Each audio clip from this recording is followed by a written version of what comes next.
morning still, this is, in case it comes up water at a certain point. Yeah, I will be relatively brief this budget presentation. You all have a copy of the spreadsheet we submitted previously. Again, just has our request in it, as well as the county was kind enough to provide you all with our actuals and anticipated reimbursement information as well for you to review. So I'll have you take any questions about that when opportunity is provided. I also provided you all with a copy of our current active caseload as of today. I didn't give copies to everyone. I apologize. It comes to the commissioners as well as Mr. Sauer. But again, just highlights where we're currently standing as a office with our caseload related to the economic services side, which is really the meat and potatoes of a lot of the work that we do, and the largest portion where reimbursement does come from. So just focusing actually on my ask this year, the ask that I have is requesting a software program called iReception that assists with case tracking and management. It would work in conjunction with what we do in NC Fast. It would assist us with, it has an in and out board function, which our current time clock has, but that's not the highlight of it. It's basically allowing us to collect the information and data from clients that come in, what the purpose they're coming in for. The only thing, I'm sorry, you're looking for. Here, so my answer is 1 second. Yeah, cool, I apologize. It's 11:53 or 53:11:440. The cost of it is a little over $8,900. However, we do get reimbursed for that service between 40 and 50%, depending on how we code as an office to that. So just, I know the sticker shock is always there when it comes to our office. Just keep in mind that, again, the expenditures that the county does put out for DSS between 40 and 60% roughly is reimbursed at the county, depending on the position, the program, and what is being done. However, so that is one of the asks we are requesting. Mr. Pierce is participating in a presentation. I want him to take a look at the iReception portal and see if there's anything we can leverage if we do decide to move forward with that. So that presentation is going to be tomorrow. Also, we are requesting a new vehicle.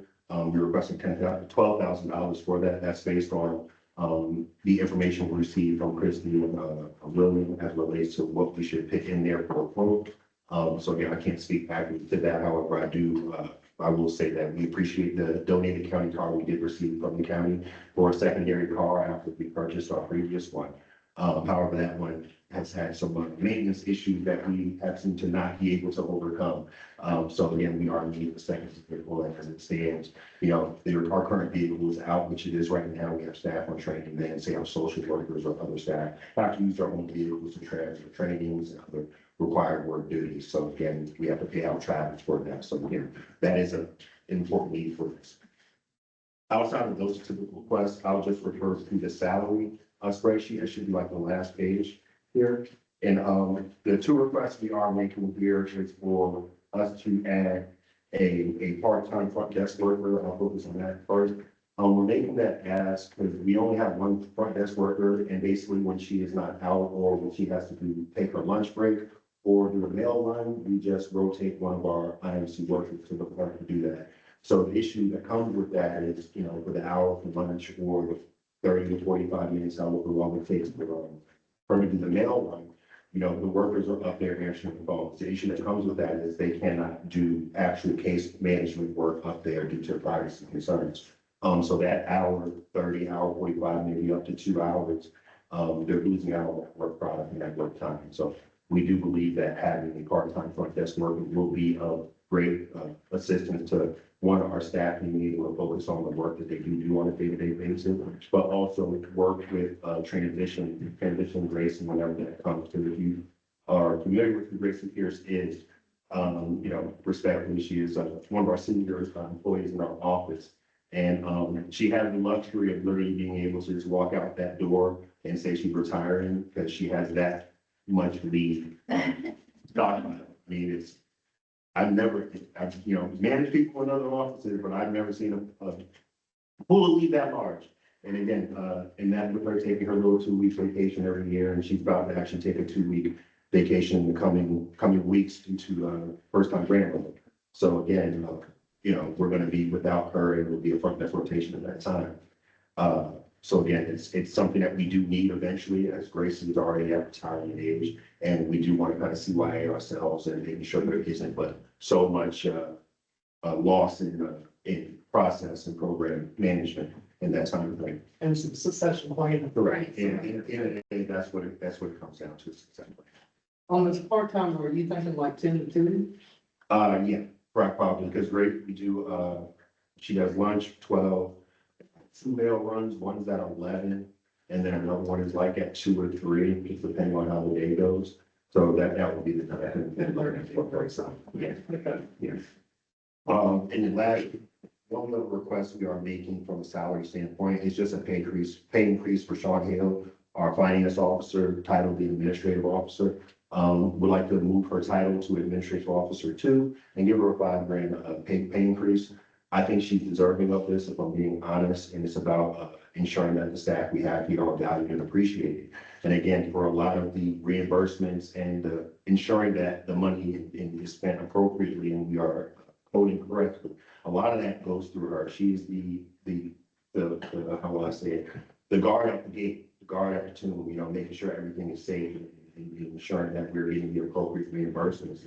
And again, I'll double back and refer back to the year-over-year spreadsheet that's in there that shows you every year, you know, what you all anticipate us to bring back in reimbursement has clearly been outweighed and overshadowed with what actually comes about.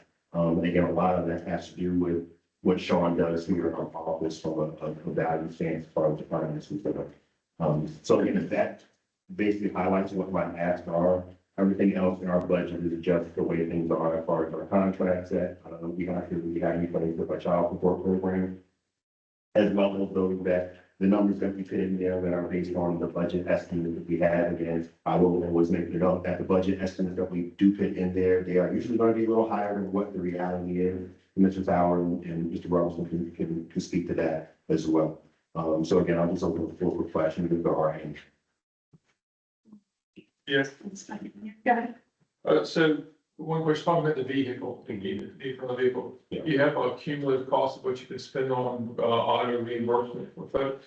Well, can you clarify that? What do you mean auto So you're reimbursement? saying you need another car because people have to use their own car. Yes, correct. And so you have to reimburse that. Mhm. How much is that Well, cost? that just ranges on what's going on. Say, for instance, I use my social worker. I'm not saying last, I mean, No, no. It's valid, I'm just saying if you have a cumulative total. No, I don't have that number for you because we haven't had to use it in that reality for quite a while since we got in the first car and then we got in the second car. So there's been very minimal, if any, use of travel budget for that use. But again, what I'll say from just me signing off on travel budgets more recently as far as travel estimates, it's ranging between 75 and 150 per travel, depending on what's going on, whether they're going to a training or for my social workers, if they're having to use their own vehicle, they're bouncing around a lot of places, whether it's in county or outside of the county, to visit clients and visit, reports out. Yeah, I'm just saying that for financial value, Yeah. not knowing the total amount you're spending, Mhm. it's hard to say, yeah, buy a new car, so you don't have to do this. I mean, well, Well, no offense if you're reimbursed. No, no, You no. don't like it, if you're reimbursing them $5,000 a year, that doesn't justify a new car. I mean, I definitely understand that. What I can tell you is that I'll take a note. I'll just make a reference to talk with Sean about getting you a number. Yeah. So you're aware of that. What I'll do is I'll place it back. There's, it's just, you know, I should say this, Smith, there's a value to it. No, no, no. There's a value to tell people that they don't have to use their own car. Okay, when you take the official car, there's some value. I know, I'm just saying, you know, absolutely should, it's fine, but it can't be against your comparative cost. Again, so what I can tell you is I don't, if you're like trying to associate a $12,000 number, that was the number I got from the county again. So it's like, if it would have, if it would have been, That's a rough estimate, at least. yeah, that's like, if it was advertised, I could have picked 5,000 in there, you know what I mean? Like, so again, like. And I'm just looking for the actual number being spent, Right. whatever the estimate is for a vehicle, that's, I'm assuming these guys know lease wise. I mean, one easy way would be mileage, you know, how many miles people are going through some kind of mileage, because then you could do that with the estimate of mileage reimbursement Right. alone, would be able to justify. Well, it. I want to say, Yeah. the mileage that's reimbursed about 5,000 miles, but sometimes they have people going on trips that's taking county vehicle. Yeah. So we're not gonna capture that. Right. Right, that's what I'm But saying. that means that you can't vehicle available, so we don't want to, we're assuming that they're using our cars to make county vehicles And that's available. what we actually. And that's So how much is actually being paid out by mileage, yeah. Um, You talk about the older person doing the succession planning. I think that's a good thing. Don't take me wrong, but I gotta ask the hard question. Yeah, please. I have a guy that works with us, and he's been telling me he's retired for the last 5 years. We hired somebody in anticipation of him retiring, and he has drug it out, drug it out, drug it out, drug it out, to the point where we're now saying, the other guy's saying, well, I was retired, I expect to take his job, and it'll be a promotion. Yeah, I'm gonna leave. yes. And we're kinda like, actually, he should go because we're funding 2 positions we don't need. And that's my concern, is to hire somebody, if they don't have a solid plan, it's a bit of a gamble. So what I'll say is that, and again, valid to your point you're making, I'll counter that with the reality that we just recently had to deal with. I'm not sure if you know who, Andrea Truman, in our county, again, she's been a working in our office for years upon years. Unfortunately, in 2022, she abruptly retired due to situation regarding her son. Unfortunately, you know, we were left without a worker, had no idea this was gonna happen. No one in the office truly knew the program at the time. So what we did was we adjusted, we brought in someone, trained them properly. And when it happened, that worker left and Andrea came back, right? And so it ended up happening then. We have Andrea, she's like, yeah, I'm just gonna, I like it. I'm gonna work here for a couple more years. Okay, had an honest conversation with her about, hey, when are you looking to retire? Because I don't want what happened last time to happen again. And I'll tell you exactly what ended up happening. I decided, hey, you know, we don't want to, I was looking to compile that position into a workforce or social worker position. So we killed 2 birds with 1 stone, save the county so much, which I'm gonna do. And so, you know, what ended up happening, we brought in the new hire. We spoke with the county, explained, hey, we're gonna do a succession plan as far as transitioning Andrea out at the end of this fiscal year. You look at our spreadsheet, Andrea's name isn't up there for obvious reasons, because she abruptly quit. Again, in the midst of like a week and a half of our new hire being here for training. She said, I just can't do it anymore, I'm overly stressed. Again, so to that point, it's a 50-50 toss up. I'd rather, have it and not need it than need it and not have it. So to The your counter point, to that is, I'll tell you this, the counter to that is everywhere I've ever been, worked for the federal government. People say, oh, we got this new requirement, we hire bodies, or some counties, we hire bodies, we hire bodies. And if we cut the program or something was no longer necessary, nobody ever wants to say, oh, well, I can give up those bodies you gave me 3 years ago. They all say, oh, well, no, we gotta do this other stuff. So workforce never contracts, it always expands. And so, just proper justification, I don't hate the expansion, but it needs to be justified. right, well, again, I can only tell you based off my experience and what I'm trying to explain to you now. Fortunately, there isn't a number of attachments that maybe would be appeasing or appealing to you, you know, and also I would say I can't reason you out of what you maybe reason yourself into when it comes to that. So what I'll tell you is that we can leverage the position if it's us, again, we have a full-time position that's part-time staff. However you guys want to, you know, was palatable to you all. You want to take the other half of that full-time position and use it, that's fine with me. But again, you have to deal with the consequences of then having to worry about that full-time position as part-time staff, that worker eventually retiring and wanting to leave or go back into retirement. And then you have that position now filled. So again, there's a multitude of routes you can take. Yeah, it's like, I acknowledge that. Oh, right. School, I know when she started, because I've tried to sign. 30, she's In the 30s, yeah, she's in the 30s. I think one point she was saying she wanted to be at the 35 mark before you even considered it.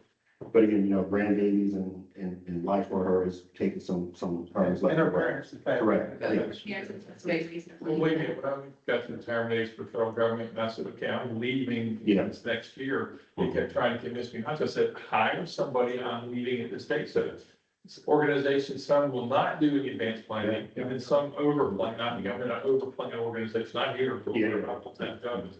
So I've seen it both ways, and there's a happy medium somewhere. And if you don't, I don't think we legally can even have a discussion with an older person that says, hey, you need to move on. Yeah. So. Started considering, Right. you know, hiring somebody, and would you be willing to help train them? And that was. That would be the thing, no, I would say is that almost has to be absolutely an inherent part of the hire, is that, yeah, we're hiring you, that's what it was sold us as, to learn what you do. To me, that's critical, because too many times we'll say, well, we got your body, we're gonna have to do this, and turns out, well, it's better if you do that thing over there, well, that's not really what it was approved, so. Last question I had, the salary compensation, Yes. for Ms. Hale's promotion. don't disagree. Now, again, I'm asking the hard question, not disagree with the rationality, but do you have any kind of salary comparisons for other departments of similar size, or if you're doing a similar function for us to compare? Because it might be, your offering might be low. I mean, that's rarely the case, but it might be low. Again, I would, from the standpoint, is it low? I doubt it. However, again, no, I'm not checking for the other counties and what they're paying their salaries, because respectfully, that's not my concern. I do understand the standpoint as far as advocating for, you know. That my- is my- Yeah, again, that's for you to decide, and I understand that, however, I'm not pocket watching other counties from that standpoint. So I can certainly take a look at that. I think that's just. Yeah, I don't think that at all. Again, that's. Okay, I just asked you, yeah, okay. That's it for me. Thank you. I'll make sure I get y'all the travel information out.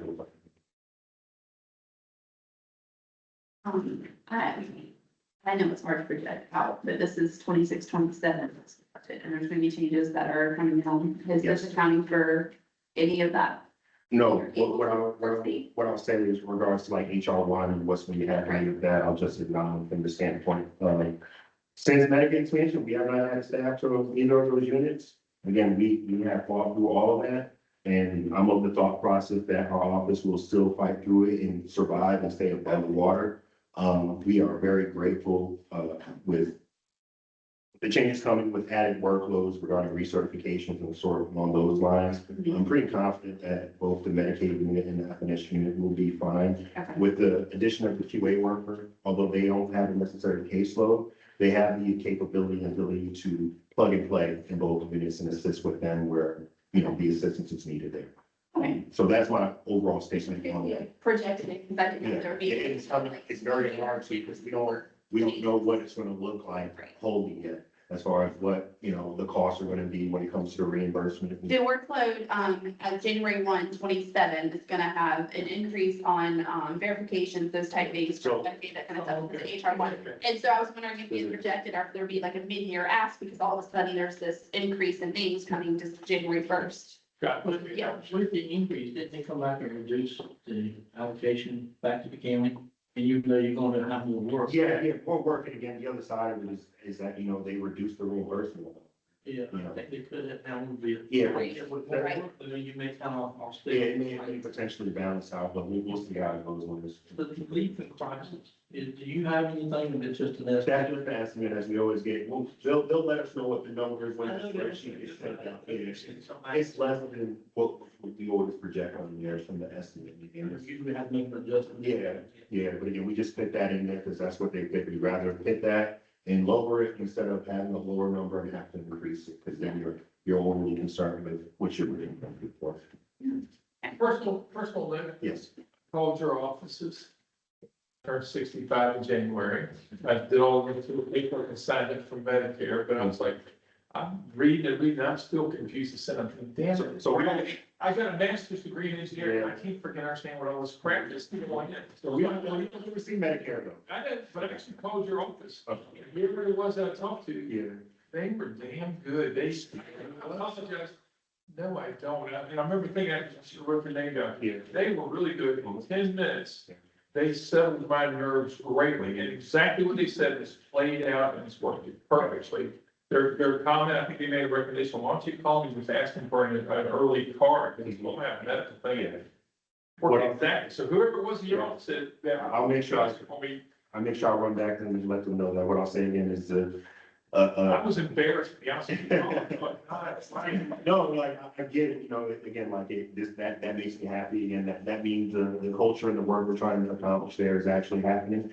Again, we don't oversee Medicare, but however, the staff understand, and we're lucky to have some people who are trying to work through that themselves, or our adult Medicaid unit are interacting with clients that may be trying to sort that out through their own journey. I don't think I told them who I was. Yeah. They treated me really nicely. I said, wow, this is great, You know, I'll go back to one of the first emails I ever sent as a director here, and again, it's, a lot of the work we do here, the clientele we serve, they don't want these services respectfully. If they had a choice, if they were making a big buck, they're not coming knocking down our door, you know? So it's understanding that, a lot of people, they may not be in the best mood when they call us up or any of that, and it's our job to try and help them out to understand where they're coming from. So, and that does make them happy up in the report. They're really nice. Okay. And I think I'm very calm. I just said, look, I'm really, I don't have a clue about it. I asked it, they were like, I don't think we're gonna, they're just very calm and calm. Again, thank you. Yeah. Do you have any questions, Commissioner Rogers? No problem. Okay. Perfect. Well, thank you. Have you heard of that? Yeah, I think that.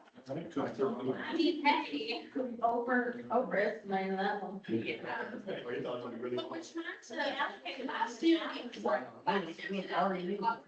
Fifty questions, because we didn't fully understand, like, what each thing did. So this year we tried to tighten it a little bit, but we're making adjustments so we know next year That's fine. Yeah. what to project. My goal this year, again, whenever I have the budget conversation with Sean, is, just trying to read the tea leaves of what's going on in the county overall and the federal side.